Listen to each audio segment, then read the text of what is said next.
comenzando un nuevo programa de Desconocidos, las personas que ustedes no conocen, pero yo sí.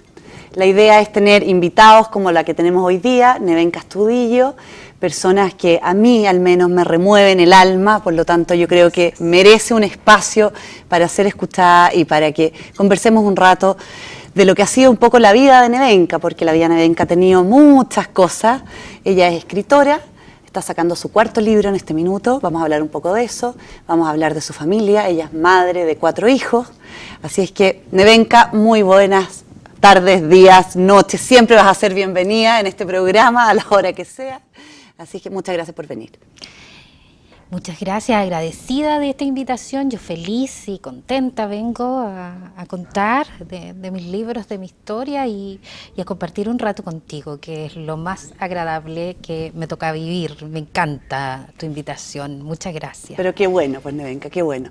Contémosle un poco a la gente de dónde eres, dónde naciste, porque eso habla mucho también de la conexión que pasa después en tu vida. Bueno, yo soy nortina, yo nací en Taltal, en la segunda región, es un pueblo al sur de la segunda región, es un pueblo de origen salitrero, plagado de casas de pino oregón, con una historia preciosa de nostalgia y con unos atardeceres maravillosos. Tanto que ese encuadre es lo que forja en mí el deseo de escribir. Me convierte en poeta sí o sí el atardecer nortino, ese atardecer costero. Sí, es un pueblo muy humilde, es pescador y pirquenero, es un pueblo que no tiene grandes avances, pero que dentro de lo pintoresco que es, tiene su magia, una magia bien interesante.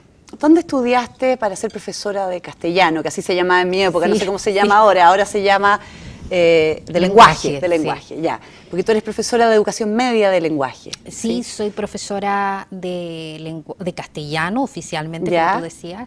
Estudié en la Universidad de Tarapacá en Arica, donde estaban mis abuelos, se habían trasladado después de la época de la... Hay mucha migración en el norte, la gente va yendo de un lado a otro, había Puerto Libre, se había declarado Puerto Libre y Iquique, así que parte de mi familia migró a Arica, a Iquique, y yo me traslado a estudiar allá para estar más cerca de... Y allá entonces estudiaste para hacer, pedagogía en... Castellano. Castellano, se llama así, digamos. Sí, se llama así, pero nosotros estudiamos literatura y además de literatura estudiamos lingüística, para ser lingüística, y yo soy más lingüista que literata por formación, pero al ámbito de las comunicaciones, de la lengua, era muy potente en mi universidad y en mi carrera. Y eso potencia estas ganas enormes de escribir, me imagino. Nosotros nos conocimos, no sé si te acuerdas, pero en un programa referente al tema de la ley de aborto que se estaba discutiendo en ese momento. Y a mí me gustaría que tú le contaras un poco a la gente cómo tú fuiste tantas veces al Congreso a hablar con distintos partidos políticos, porque tú eras militante del Partido Comunista. Sí, yo siempre milité, desde muy jovencita me inscribí en el Partido Comunista a los 15 años, a las Juventudes Comunistas, y llegando a la universidad milité fuertemente, fui dirigente político, social, cultural, porque además en la universidad yo pasé por diferentes etapas. Primero el ámbito social muy potente, el ámbito político, muchos de mis correligionarios llegaron a tener puestos dentro del gobierno. Y sí, una militancia muy potente y muy activa. Muy activa. A mí me llamó la atención, fíjate, en una charla que te escuché, que tú relacionabas esto de la ley de aborto, porque según lo que yo entiendo tú estás en contra o estabas en contra de que se promulgara esta ley de aborto. Por supuesto. Vamos a hablar un poco de tu vida personal, de dónde se mueve y se genera también todo este movimiento con un embarazo tuyo que tú tienes. Claro.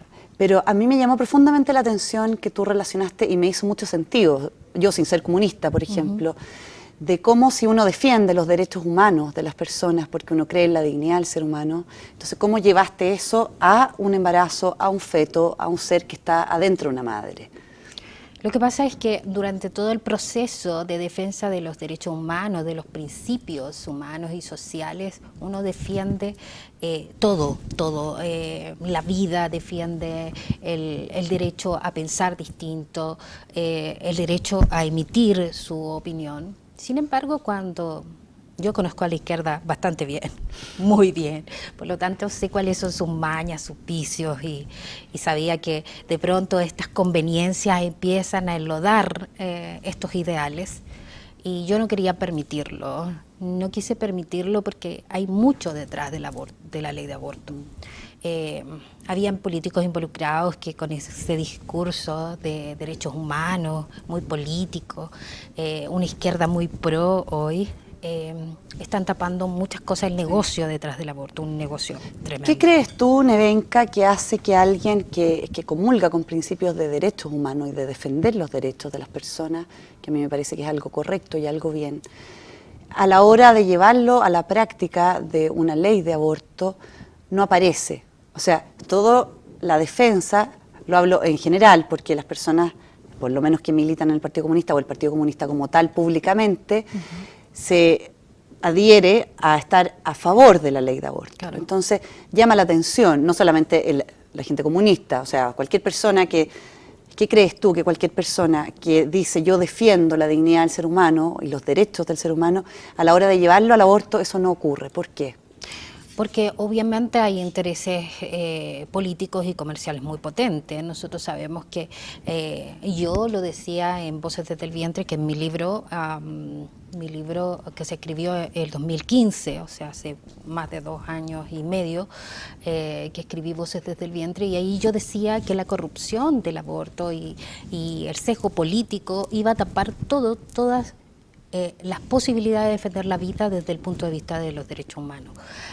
Y que detrás de esto estaba ONU Mujer, estaban las organizaciones de Naciones Unidas, estaban intereses políticos, intereses comerciales, intereses médicos, y también, sí, claro, Francisca, muchos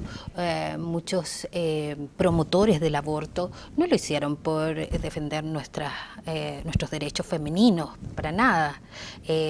Aquí, por ejemplo, dentro del tapete y dentro de las cosas que yo muchas veces mencioné, fue que en el norte, donde yo nací, a propósito que lo mencionamos ya, hay una contaminación una contaminación minera a tal nivel que el agua está contaminada con arsénico, cianuro y plomo. Muchas madres que tenemos hijos con malformaciones congénitas van a seguir teniendo estos problemas porque los políticos y el mundo político, tanto senadores, diputados, incluso el propio Ejecutivo en este minuto, jamás va a decir, sí señores, esto puede tener que ver con esto otro y vamos a solucionarlo de tal forma. ¿Tú sientes que no hay una conciencia del daño que existe en ese lugar? Sí, hay conciencia. Ah, hay conciencia, no se hacen las cosas, entonces que es peor, consciente y todo, pero no se hace, ya. Sí, la Universidad de Antofagasta, que es una universidad que tiene la carrera de medicina, que tiene ciencia fundamentalmente como carrera, ha hecho estudios del agua contaminada, de las consecuencias del cáncer en Antofagasta, en Sierra Gorda, en Tierra Amarilla y en un montón de zonas donde el agua está contaminada. El aborto no soluciona nada. Las mujeres nortinas que beben agua con arsénico, cianuro y plomo van a seguir teniendo hijos malformados. Malformados. ¿Qué fue lo que te pasó a ti en tu tercer embarazo? En mi tercer embarazo. En tu tercer embarazo. ¿Que ahí nació? ¿Cómo se llama tu hijo?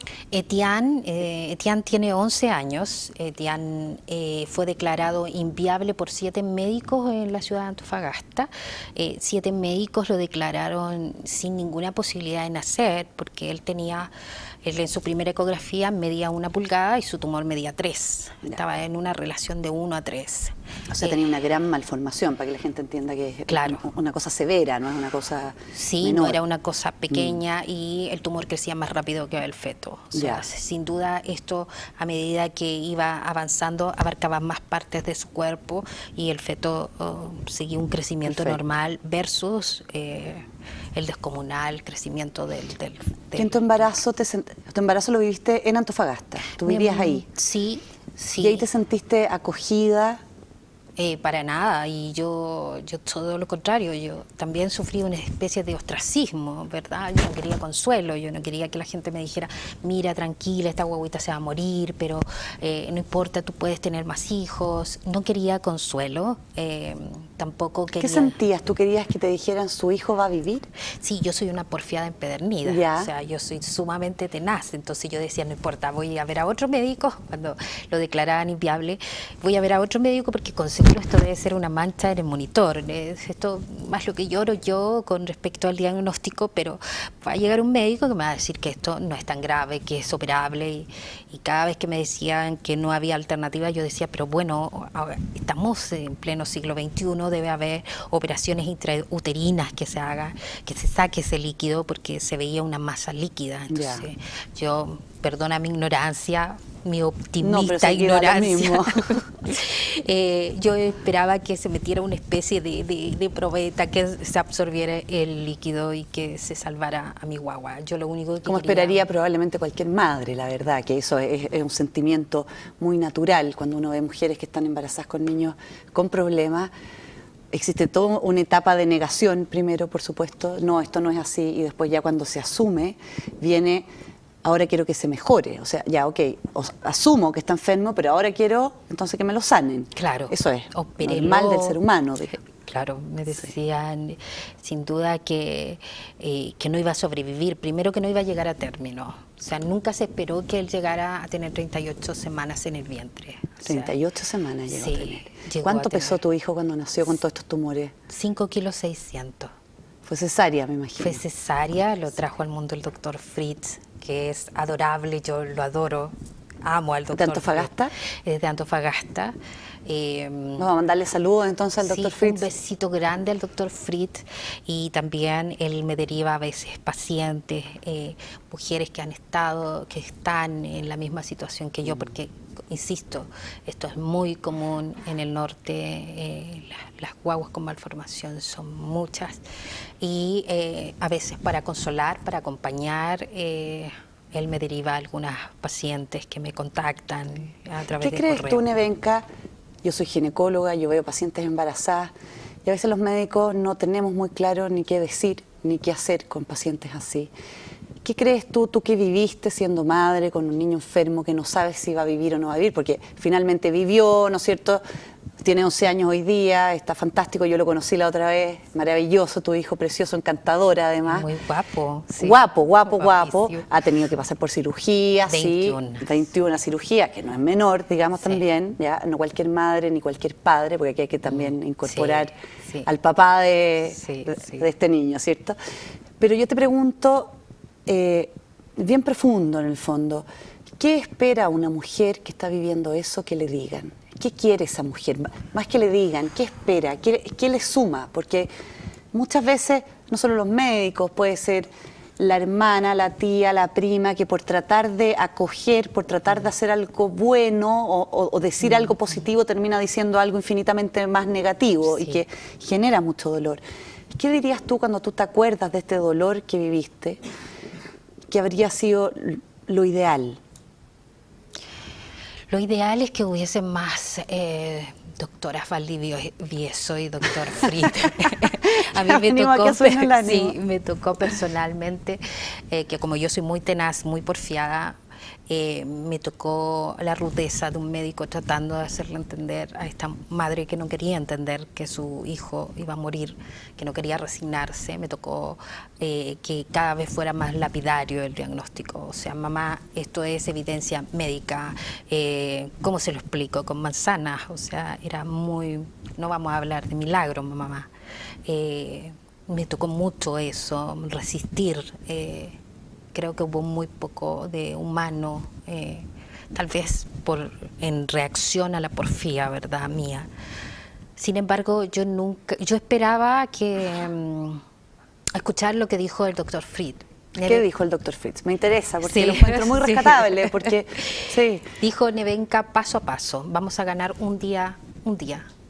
Todos los días va a ser una lucha constante, o sea, de no poner en riesgo esta guatita, y no vas a comprar calcetines ni cuna, porque no voy a tenerte haciendo este luto de más.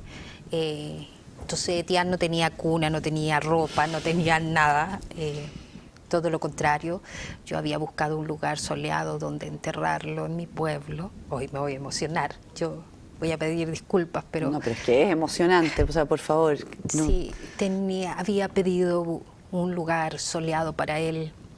Tenía 2 horas, entonces con mi esposo estuvimos ahí esperando esas 2 horas, esas tremendas 2 horas. Que eran ¿Esas 2 horas fueron las horas del parto? O sea, cuando nació. Claro, después del parto se supone que era lo que podía él durar en la condición. Los médicos dijeron que iba a colapsar su sistema, sus pulmones, que él no iba a poder sobrevivir y posiblemente eso iba a ser el tiempo que íbamos a tener con Etienne. El doctor Fritz no esperaba más sobrevivencia de Etienne. El doctor Fritz nunca me dijo que él iba a sobrevivir. Fue una tremenda sorpresa para todos. Para todos. O sea, no se trata de mentirle al paciente ni decir lo que el médico no piensa, se trata de empatizar con él, de vivir el dolor probablemente, de decir, sí, yo sé que estás sufriendo, que esto te duele, a mí también, porque también soy ser humano y también estoy aquí. Sí, él acompañó y además hizo todo lo que yo quería, porque en el fondo yo le decía, doctor, él trabaja con el equipo de estudiantes de medicina de la universidad allá, entonces él acompañó este embarazo, pero además me acompañaban todos sus estudiantes de pronto, pero mandó a otros países, a Alemania, a Europa, mandó las ecografías de Etienne para que alguien dijera que a lo mejor podía haber alguna alternativa de casos como él. Y definitivamente me dijo, Nevenka, no hay ningún antecedente, porque todos los guaguas que llegan, que tienen este diagnóstico son abortadas afuera, pero estamos en Chile. Estamos en Chile y aquí vamos a acompañar a esta guagua hasta el final, hasta lo que llegue, día a día, un día ganado. Me hizo los exámenes genéticos, también yo quería saber, porque los médicos para desanimarme me decían, pero mamá, esta guagua, ¿por qué te prendas de esta guagua si viene posiblemente con un síndrome de retardo mental, vienen muy mal? O sea, acompañan estas malformaciones, deficiencia, retardo mental, va a ser una planta. Entonces yo le decía al doctor Fritz, yo quiero saber si definitivamente esta guagua va a ser así, eso no va a cambiar nada, pero yo quiero saber. Y él me hizo esas punciones para sacar el líquido. Genética, de estudio genético y todo. Nevenka, cuando nace sin saber, porque yo tengo 3 hijos y el momento en que nacen los hijos es un momento muy especial. Cuando nace y te pasan tu guagua o te muestran tu guagua, ¿tú viviste eso o se la llevaron? Porque muchas veces las guaguas que vienen enfermas se las llevan. O al revés, como pensamos que no es viable o que no va a tener opciones de vida, nadie hace nada, entre comillas. Acá yo me imagino que habrás visto a tu hijo. Sí, sí, el doctor Fritz es muy humano, muy franco, pero muy humano. Entonces, le costó sacar esta guagua de 5 kilos 600, no podían sacarla. Fue una batahola inmensa en la que participó incluso mi marido, porque el tumor era muy grande. Me imagino. Entonces, él me pone a Etienne sobre... Tú estabas despierta con anestesia raquídea, en el fondo, de aquí para abajo, dormida. Claro. Ya. Pero yo viví el proceso, yo quería vivirlo. Pero cuando él me muestra a la guagua, yo lo vi sin nada. El tumor de Etienne era enorme y amoratado, o sea, pero en ese minuto yo veo a la guagua precioso. Sí, tenía un bloqueo emocional maravilloso, entonces yo lo vi perfecto. Yo no vi tumor, no vi nada. Tal vez cubrieron a la guagua de alguna manera, pero yo lo vi saludable y robusto como todos. ¿Qué le dirías tú a una mujer que está viviendo un embarazo con un hijo malformado, que muchas veces sí es inviable? Porque quizás muchas mujeres que en este momento están viendo el programa pueden pensar 2 cosas. Pueden decir qué suerte ella, que finalmente no era inviable y que tenemos un niño de 11 años que va al colegio, que corre, que un niño de verdad que... Yo conociendo la historia, cuando lo vi, como que no lo podía creer. Yo dije, este será el hermano, porque cómo va a ser el niño malformado con los tumores, etcétera, etcétera. Sí. Perfecto, o sea, en perfectas condiciones hoy. Pero también hay otras mujeres que sí tienen hijos que de verdad no van a poder vivir o porque les faltan los riñones, o porque vienen con un problema pulmonar, o alguna trisomía, alguna cosa genética. ¿Qué les dirías tú a esas mujeres que están viviendo ese embarazo? Yo les diría, y sigo diciéndoselos a medida, yo no puedo decirle a todas las mujeres que me contactan a través del Dr. Fried, a las que yo puedo ayudar y con gusto acompaño, no les puedo decir que sus hijos van a sobrevivir, jamás digo eso, no podría, yo creo que ni un médico puede decirlo en toda su magnitud, no podría. Yo lo que les digo es que vivan este proceso, que acompañen esta guagua hasta el final, porque el duelo es muy importante para nosotras. Yo sabía que llegar hasta el final con este embarazo, vivir el duelo, iba a poder ayudarme a levantarme, que ninguna frase de consuelo, sino acompañar a este hijo hasta el final.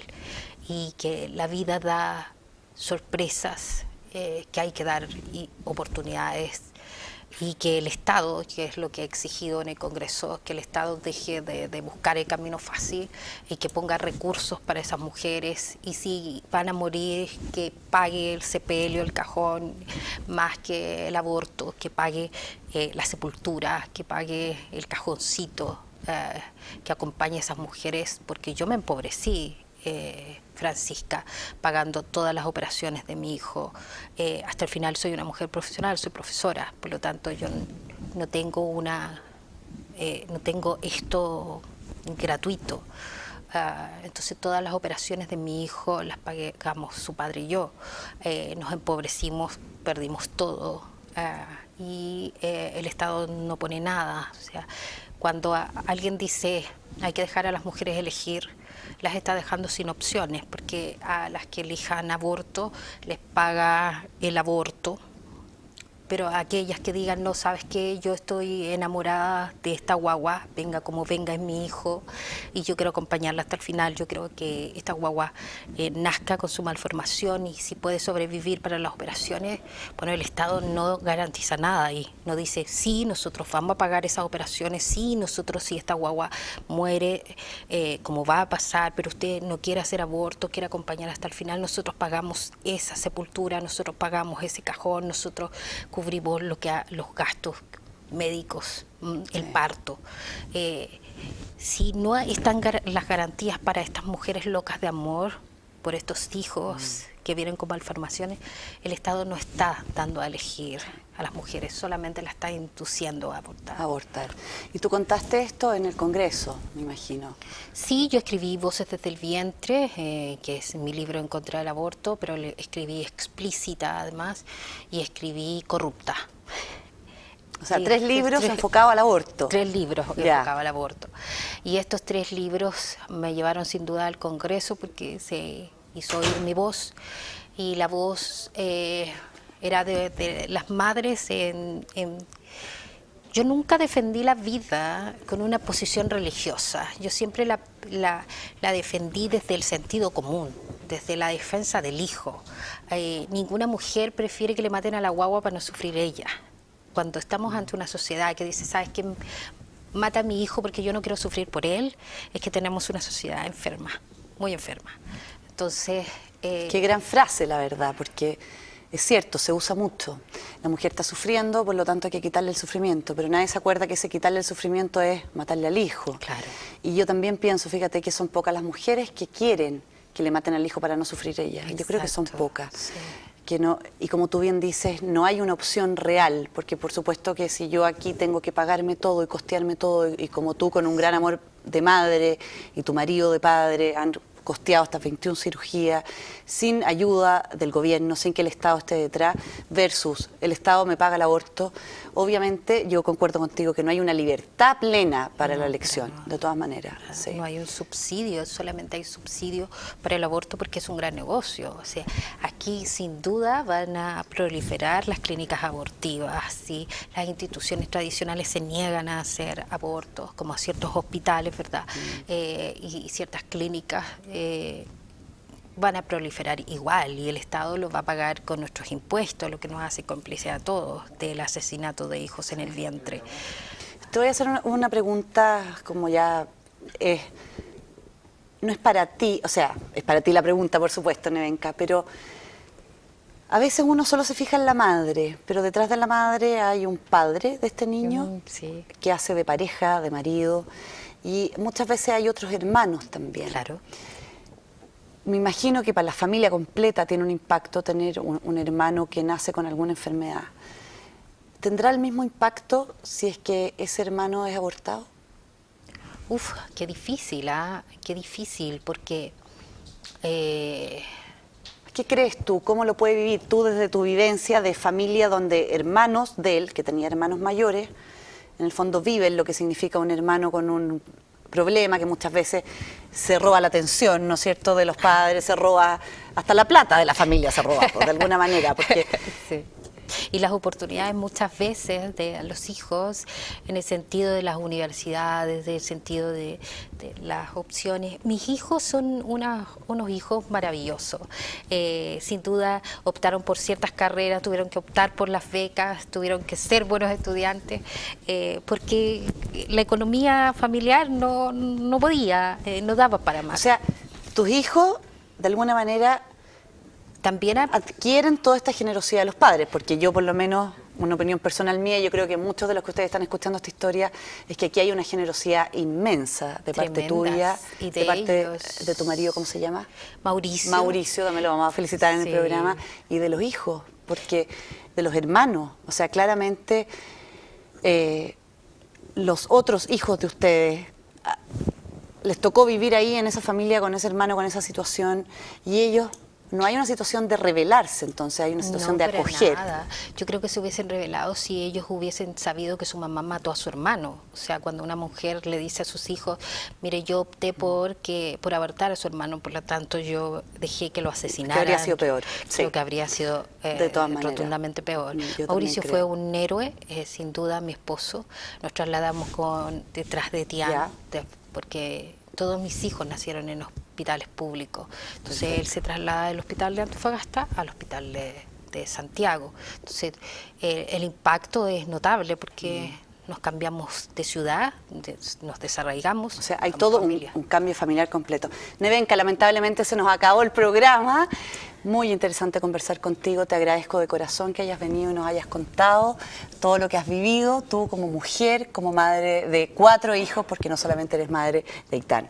Muchas gracias, Nevenka, por venir. Gracias por la invitación y nada más decir que a propósito de las elecciones que están ya próximas, ya a la segunda vuelta, terminando este proceso, ¿verdad?